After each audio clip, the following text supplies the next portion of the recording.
ಇಂದೇ ಡೌನ್ಲೋಡ್ ಮಾಡಿ ಮತ್ತು ನಿಮ್ಮ ನೆಚ್ಚಿನ ಶೋಗಳನ್ನು ಆನಂದಿಸಿ.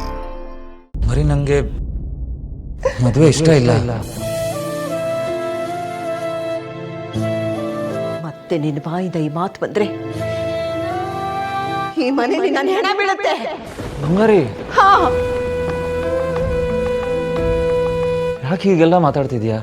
4 ಗೋಡೆ ಮಧ್ಯೆ ನಾವೆಲ್ಲರ ಜೊತೆ ಇದ್ ಮಾತ್ರಕ್ಕೆ ಎಲ್ಲರೂ ನಮ್ಮವರಾಗಲ್ಲ ಕೊಡು. ನೀನಿನ್ನು ಬದುಕು ಶುರು ಮಾಡಬೇಕಾಗಿರೋನು ಕೊಡು. ನಿನ್ ಕೈ ಹಿಡಿದು ಹೆಜ್ಜೆ ಹಾಕಕ್ಕೆ ಒಂದ್ ಜೀವ ಬೇಕು. ನೀನು ಹೇಳ್ಕೊಳಕ್ಕಾಗ್ದಲೇ ಇದ್ರು ನಿನ್ನನ್ನು ಅರ್ಥ ಮಾಡ್ಕೊಳಕ್ಕೆ ಒಂದು ಮನಸ್ಸಿರ್ಬೇಕು ಕೊಡು. ಅದಕ್ಕಿಂತ ಮುಖ್ಯವಾಗಿ ಈ ನಿನ್ನ ನಗುವಿನ ಮುಖದಿಂದ ನೋವನ್ನ ಬಚ್ಚಿಟ್ಕೊಳ್ಳೋದು ನಿನ್ಗೆ ಅಭ್ಯಾಸ ಆಗ್ಬಿಟ್ಟಿದೆ ಅಲ್ವಾ? ಈ ನೋವಿಗೆ ಮತ್ ಕೊಡೋದಿಕ್ಕೆ ಈ ನನ್ನ ಡಾಕ್ಟ್ರಿಗೆ ಒಬ್ಬಳು ಡಾಕ್ಟ್ರು ಬೇಕು ಕೊಡು. ಅದಕ್ಕೆ ಕೊಡು, ನಿನ್ ಪ್ರೀತಿ ಬೀಳೋದನ್ನ ನೋಡೋದಿಕ್ಕೆ ನಾನು ಕಾಯ್ತಾ ಇರೋದು. ಬಂಗಾರಿ, ಇದಕ್ಕೆಲ್ಲ ಮೀರಿದ್ದು ಈ ಮನೆ. ನಂಗಷ್ಟೇ ಸಾಕು. ಕುದುರೆ ಕಣ್ಣಿಗೆ ಪಟ್ಟಿ ಕಟ್ಟಿದ್ರೆ ಅದು ಸೀದಾ ಹೋಗ್ತಾ ಇರುತ್ತೆ.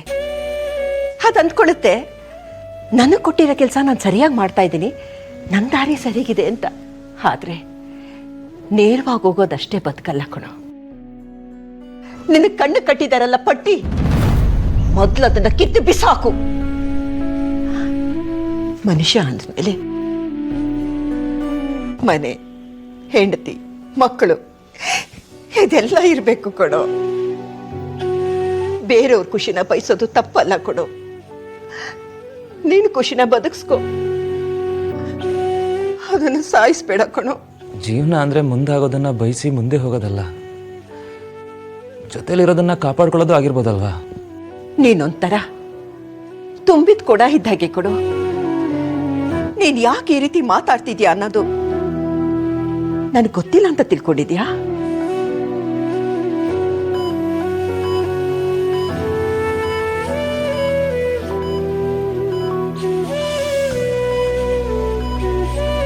ಕರ್ಣ, ನಾನು ಹೋಗೋ ಸಮಯ ಬಂದಾಯಿತು. ನಿನ್ನ ಈ ರೀತಿ ಬಿಟ್ಟು ಹೋಗ್ತಾ ಇದ್ದೀನಿ, ನನ್ನ ಕ್ಷಮಿಸೋ. ಎಲ್ಗೆ ಹೋಗ್ತಿದ್ದೀರಾ? ಎಲ್ಗೂ ಹೋಗ್ತಾ ಇಲ್ಲ. ನಿಮ್ಗೇನೂ ಆಗಲ್ಲ, ನಾನು ಆಗ ಬಿಡೋದು ಇಲ್ಲ. ಹೊರಡೋ ಸಮಯ ಬಂದಾಗ ತಡಿಬಾರ್ದು. ಅದರಿಂದ ನನಗೂ ನೋವು, ನಿನಗೂ ನೋವು. ನಾನು ಹೋದ್ಮೇಲೆ ಈ ಮನೆನ ಹೀಗೆ ಉಳಿಸ್ಕೊಂಡು ಹೋಗ್ತೀನಿ ಅಂತ ನನಗೆ ಮಾತು ಕೊಡ್ತೀಯಾ?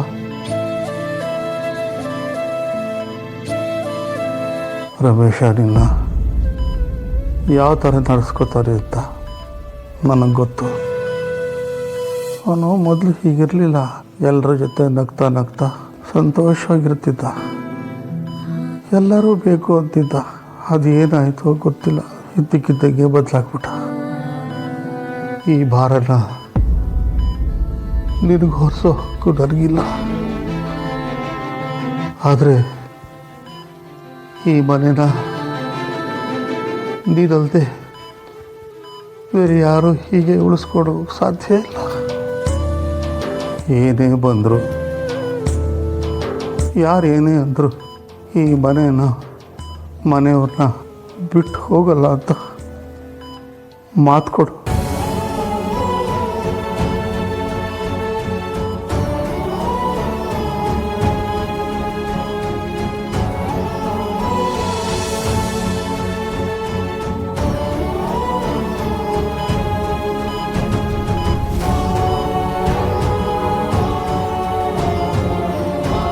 ಎಲ್ಲೋ ಇದ್ದೋ ನಾನು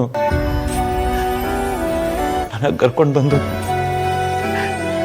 ಈ ಮಟ್ಟಕ್ಕೆ ತಂದಿದ್ದೀರಾ. ಈ ಮನೆ ಒಗ್ಗಟ್ಟನ್ನು ನಾನು ಕಾಪಾಡ್ತೀನಿ. ನಿಮ್ಮ ಕನಸು ನನ್ನ ಕಣ್ಣಲ್ಲಿ ಜೋಪಾನವಾಗಿರುತ್ತೆ. ಏನೇ ಆಗಲಿ ಈ ಕರ್ಣ ಈ ಮನೆನ ಯಾವತ್ತೂ ಬಿಟ್ಕೊಡಲ್ಲ.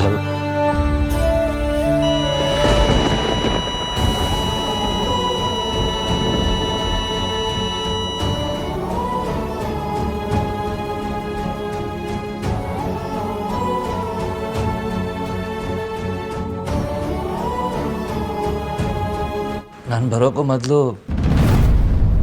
ಅಪ್ಪ ಹೀಗಿರ್ಲಿಲ್ಲ ಅಲ್ವಾ ಬಂಗಾರಿ? ತಾತ ಹೇಳಿದ ಮಾತು ನನಗಿನ್ನೂ ಕಾಡ್ತಾ ಇದೆ. ಅಪ್ಪನ ನಗು ಎಲ್ಗೋಯ್ತು? ಅವ್ರು ಯಾಕೆ ಹೀಗೆ ಸಿಡುಕ್ತಾರೆ? ಅದೆಲ್ಲ ತಿಳ್ಕೊಬೇಕು ಅನ್ಸುತ್ತೆ.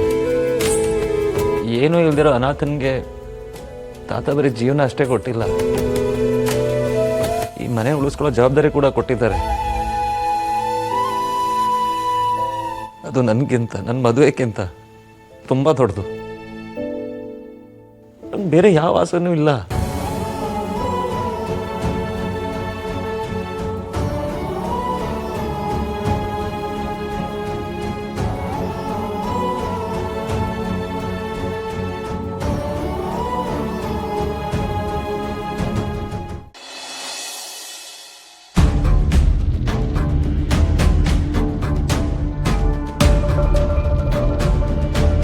ಆ ಸತ್ಯಕ್ಕೇನಾದರೂ ಜೀವ ಬಂದರೆ ನಾನು ಜೀವನ ಸಮಾಧಿ ಆಗಬೇಕಾಗತ್ತೆ.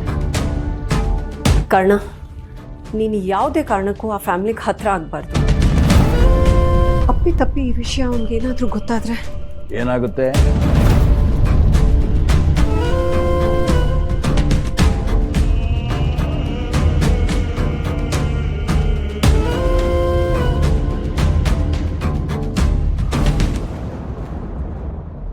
ಯಾರಿಗೆ ಗೊತ್ತಾಗಬಾರ್ದು?